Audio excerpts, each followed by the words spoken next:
भूतिया हवेली का रहस्य। राजू और उसके दोस्त एक छोटे से गांव में रहते थे। गांव के बाहर एक पुरानी हवेली थी जिसे लोग भूतिया हवेली कहते थे। कहा जाता था कि वहां कोई जाने की हिम्मत नहीं करता, क्योंकि जिसने भी अंदर जाने की कोशिश की वह कभी लौट कर नहीं आया। राजू और उसके दोस्तों ने सोचा कि ये सिर्फ अफवाहें हैं और उस रात हवेली में जाकर सच्चाई का पता लगाने का फैसला किया। रात का समय था और चांद बादलों में छिपा हुआ था। चारों दोस्त राजू, मोहन, सतीश और विकास टॉर्च लेकर हवेली के पास पहुंचे। हवेली का दरवाजा टूटा हुआ था और वहां घनी चुप्पी पसरी हुई थी। हवेली के अंदर कदम रखते ही उन्हें ठंड का एक अजीब झोंका महसूस हुआ। हवा की सर्दी नहीं, बल्कि किसी अज्ञात भय की सिहरन थी। अंदर का माहौल भयावह था। दीवारों पर पुरानी पेंटिंग्स लटकी थीं, जिनमें दिखते चेहरे जैसे उनकी ओर घूर रहे थे। फर्श पर धूल की मोटी परत बिछी थी, लेकिन किसी के पैरों के निशान दिख रहे थे, मानो कोई अभी अभी यहां से गुजरा हो। राजू ने हंसते हुए कहा, डरने की कोई जरूरत नहीं है, यह सब सिर्फ हमारे दिमाग की उपज है।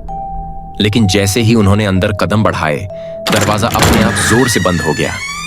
चारों बुरी तरह चौंक गए। सतीश ने दरवाजा खोलने की कोशिश की, लेकिन वो टस से मस नहीं हुआ। अब चारों का दिल तेजी से धड़कने लगा। विकास ने कहा, शायद ये हवेली सच में शापित है। अचानक उन्हें ऊपर की मंजिल से किसी के चलने की आवाज आई, धीमी और भारी। सभी के रोंगटे खड़े हो गए। मोहन ने हिम्मत दिखाते हुए कहा, चलो ऊपर चलकर देखते हैं कि कौन है। वे सीढ़ियां चढ़कर ऊपर पहुंचे और एक लंबे गलियारे में पहुंचे।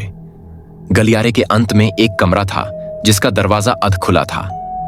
अंदर अंधेरा था, लेकिन एक अजीब सी महक आ रही थी, मानो वहां कोई सदियों से मरा पड़ा हो। राजू ने टॉर्च से रोशनी डाली और अचानक उन्हें कमरे के कोने में एक परछाई दिखी। वो परछाई धीरे धीरे आकार लेने लगी। एक लंबे कद का आदमी, जिसके चेहरे की जगह एक खाली गड्ढा था। उसकी आंखों की जगह सिर्फ अंधेरा था और उसके हाथों की उंगलियां इतनी लंबी थीं कि वो जमीन को छू रही थीं।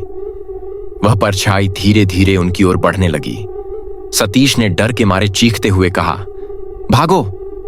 चारों दोस्त भागने लगे, लेकिन गलियारा अचानक लंबा होता गया, मानो हवेली उन्हें फंसाना चाहती हो। परछाई का ठंडा स्पर्श अब उनकी पीठ पर महसूस होने लगा था। राजू ने मुड़कर देखा तो पाया कि मोहन की आंखें अजीब ढंग से पलट गई थीं और उसके चेहरे पर एक भयानक मुस्कान थी, मानो वह किसी और के वश में आ गया हो। मोहन, तुम ठीक हो? राजू ने कांपते हुए पूछा, लेकिन मोहन ने अचानक राजू की गर्दन पकड़ ली और भयानक आवाज में बोला, तुम लोग अब यहां से नहीं जा सकते। यह हवेली अब तुम्हारी कब्रगाह बनेगी। राजू ने किसी तरह खुद को छुड़ाया और बाकी दोस्तों के साथ नीचे की ओर भागा। जैसे ही वे दरवाजे के पास पहुंचे, दरवाजा अपने आप खुल गया। चारों किसी तरह बाहर भागे, लेकिन मोहन पीछे छूट गया। जब वे गांव वापस पहुंचे और लोगों को पूरी बात बताई, तो किसी ने यकीन नहीं किया। अगले दिन मोहन को खोजने के लिए गांव के लोग हवेली पहुंचे, लेकिन वहां कोई नहीं था। हवेली के अंदर सिर्फ एक पुरानी तस्वीर मिली, जिसमें मोहन एक औरत के साथ खड़ा मुस्कुरा रहा था। वो औरत वही थी जो हवेली की असली मालकिन थी, जिसकी मौत 100 साल पहले रहस्यमयी परिस्थितियों में हुई थी। आज तक किसी को पता नहीं चला कि मोहन का क्या हुआ, और हवेली का दरवाजा फिर कभी नहीं खुला। समाप्त।